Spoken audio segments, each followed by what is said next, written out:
Hoje eu vou pregar sobre um tema aqui que chegou ao pastor em visão. Porque o pastor, eu estava à tarde e por algumas frações de segundo, o pastor tive uma visão de vários sacos no chão, cheios de semente, e todos eles ali traduzindo descaso. Eu entendi que esta mensagem que o Senhor estava me comunicando reflete muita coisa que eu vou falar hoje aqui, que é exatamente esse afastamento do dever, do compromisso ministerial, que nós agora, nesse exato momento, estamos, inclusive, representando. E essa volta para o sujeito, né? Esse egoísmo que as pessoas estão vivendo hoje de só pensar em si mesmo, ou até mesmo na sua própria salvação, e esquecerem de que o Evangelho é uma coisa séria, que não pode ficar de forma nenhuma retido em questões ideológicas e também na questão do mérito pessoal. Então eu queria entrar já nesse detalhe com os irmãos, porque doutrinariamente se prova no que Jesus pregou e também a primeira igreja ouviu, que qualquer tipo de acúmulo ou reserva é desapontamento no Evangelho. Eu vou falar sobre isso aqui, que da parte do meu Senhor foi determinado que qualquer homem que entesoura em si ou fora dele alguma coisa para si mesmo, na salvação redentiva de Cristo, ele está cortado de privilégios. E aqui Paulo, ele entra no mérito da questão do meu depósito, e eu vou trabalhar isso com vocês. O que ele queria dizer isso a Timóteo, né? Mas antes de tudo, é importante dizer aos amados irmãos que existem, no plano do Cristo, existem promessas. Promessas que se dividem em muitos aspectos no objetivo disso, de Deus atingir o homem e a sua restauração. Tá? Uma dessas promessas é essa palavra que eu vou usar hoje aqui, a segurança. Tá? E o que seria a segurança no plano redentivo de Jesus? Tá? Um trato específico dele com o fiel, de assegurar que ele não tema nada.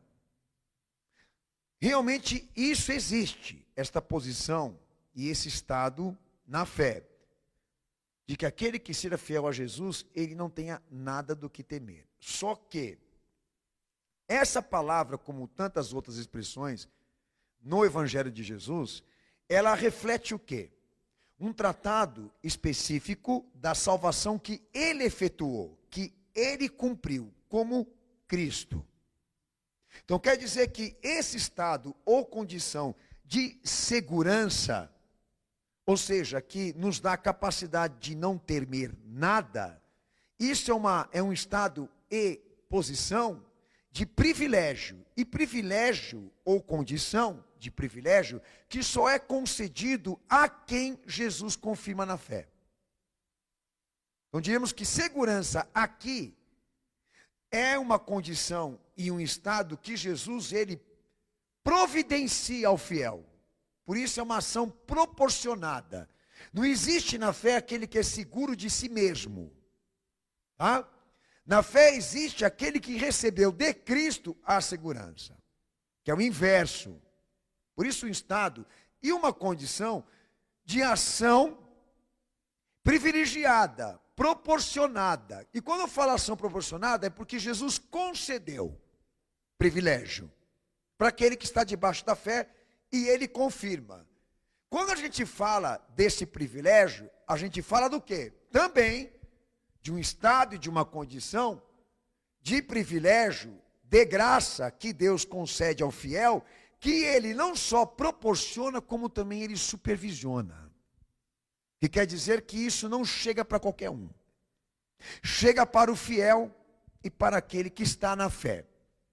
Então diríamos que se nós realmente fôssemos trabalhar aqui esse privilégio, segurança, a certeza, a estabilidade, a firmeza de que nada de ruim ou que nos comprometa possa acontecer contra nós, nós trataríamos de maneira o quê? Disciplinar, doutrinária, não psicológica. Eu não vou trabalhar isso na área emocional, sentimental e espiritual da pessoa, mas no seu conhecimento e na sua orientação. Por quê? Porque esse privilégio só vai ser atingido por ela se Jesus aprovar. Por isso é proporcionada e supervisionada, porque ele é o administrador. Tudo na graça tem a visão da semeadura. Quem semeia, colhe. Quem não semeia, não vai colher. Então, para que trabalhar essa psicologia? Para que um estado de certeza e de confiança que nada vai te acontecer, se você não tem como comprovar isso em Cristo, que é eficiente? Então, nós não podemos, de forma nenhuma, acreditar aqui que alguma coisa aí para nós na frente esteja garantida por uma questão de imposição de raciocínio, mente e estado de espírito, porque a gente precisa ter de Deus, ataviado dele, essa confirmação. Esse trabalho, este plano tem que estar confirmado. Por que a gente vem para a igreja? Para ter essa avaliação, para ter esse conhecimento, para ter esse sustento de orientação, que alguns estão rejeitando hoje, para ficar só com a questão da psicologia. Então, ter a segurança, para nós aqui na fé, é porque Jesus concedeu o privilégio. E esse plano está supervisionado por ele. E garantido por ele, por quê? Porque ele aprova o teu estado e a tua condição de momento, de vida, de realidade de vida. Então, quando a gente fala de privilégio, ou de condição e estado de segurança, nós falamos disso, de uma ação proporcionada de Cristo a nós, que ao mesmo tempo também está averiguada e administrada, supervisionada por Ele. Então, Senhor, me proporciona, me dê condição de fé nesse momento de incredulidade. Então, como toda virtude na salvação, tudo aquilo que se confere em Cristo pela fé, nunca, nada se apoia em força, em influência, em inteligência humana. Senhores, nada aqui sai do homem. Nada vem dele, no que diz respeito ao quê? Aos acontecimentos de salvação e redenção. Todo o processo surge de baixo para cima, de cima para baixo. Nos visita. Cai sobre nós. Está sobre nós porque Ele dispensou. É pela graça. Não é pelo homem, pela graça de Deus. Não é pela força, não é pelas obras, não é pelo esforço do homem, porque Jesus concedeu. Então isso que eu estou tratando aqui agora é exatamente um momento de que, aonde o Evangelho, ele abre a oportunidade para o homem pensar dessa maneira, que se há uma incapacidade, se há em nós uma certa necessidade e carência de condição, de estado, de espírito, ou seja lá como for, isso tem que ser trabalhado dentro da sujeição e da obediência direta àquele que pode alguma coisa, ou que pode fazer alguma coisa por mim. Então o entendimento é que a segurança, como todo privilégio na graça, ele chega ao homem quando este homem está posicionado em condição fiel a Cristo. Por isso vem por ele. Ele proporciona. E proporciona àquele que ele confirma que está posicionado e é fiel. Então esse processo, essa realidade de Jesus realmente participar, como assumir a frente dessa autoridade do que diz respeito à minha vida e à tua vida, está acontecendo aqui agora. Eu e você estamos debaixo desse plano de avaliação, deste plano de orientação. E eu não sei como é que é o teu comportamento.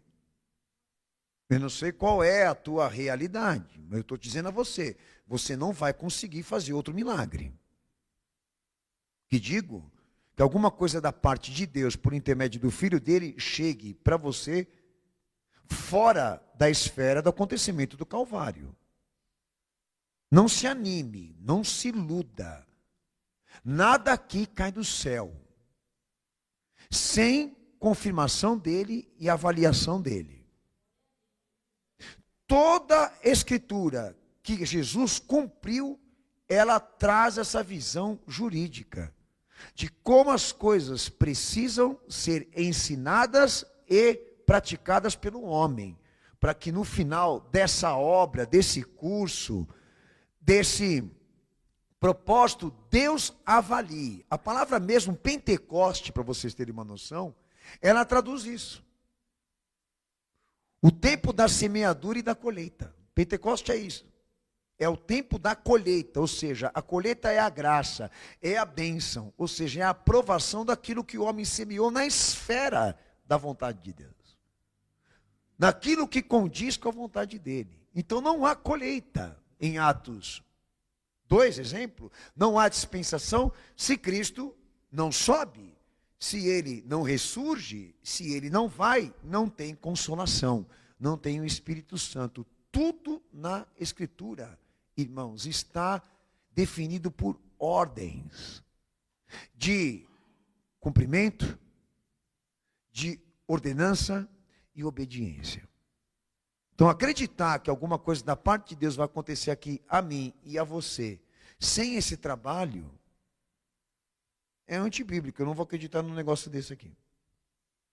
Então, eu observo, né, que grande parte das igrejas querem exatamente convencer as pessoas de que existe uma ação da parte de Deus em favor daqueles que estão aqui, porque a igreja os representa nesse momento agora por meio de um clamor, por meio de uma oração, por meio de uma autoridade de igreja. Isso não é possível, porque todos que estão aqui são planos e propósitos de vida que precisam entrar na luz e serem avaliados. E, obviamente, se buscar da parte tua e da minha e daqueles que estão aqui, até que ponto nós atingimos essa aprovação. Até que ponto o Senhor está aceitando ou esteja em conformidade com aquilo que eu e você estamos vivendo agora. A gente ensina isso em seminário, trata isso. Por quê? Para poder, de certa forma, peneirar essas ideias absurdas de que Deus haja de uma outra forma, de uma forma diferente daquilo que se viu se cumprir em Cristo. Porque eu vi meu Senhor cumprir a obediência da Escritura. Eu vi meu Senhor se fazer opróbrio para que nós pudéssemos ser salvos. Eu vi meu Senhor se sujeitar a determinações e implicações de leis e regras que eu e você aqui não seríamos capazes de obedecer. Para que nos abrisse uma porta. E a igreja nesse momento engana de querer dizer àqueles que vieram depois da crucificação e da ressurreição do Cristo, que as leis e os mandamentos que Jesus cumpriu, que elas foram flexionadas e relaxadas para nós. E deturpam a graça. No sentido de que agora existe uma salvação da parte de Cristo para mim e para você, que não implica regras, que não implica princípios, que não implica normas, que não implica condição e sujeição. Então nós temos que abominar qualquer tipo de ensinamento que violente a obra do nosso Senhor, e eu falo uma delas aqui, de que você realmente tenha essa posição de entender e compreender que nesse momento Deus trabalha pela tua causa e pela tua vida, nessa situação, em contradição, em desobediência, em pecado, em iniquidade e comprometimento. Não existe isso na Bíblia, isso é coisa da tua mente, para não dizer coisa da igreja atual.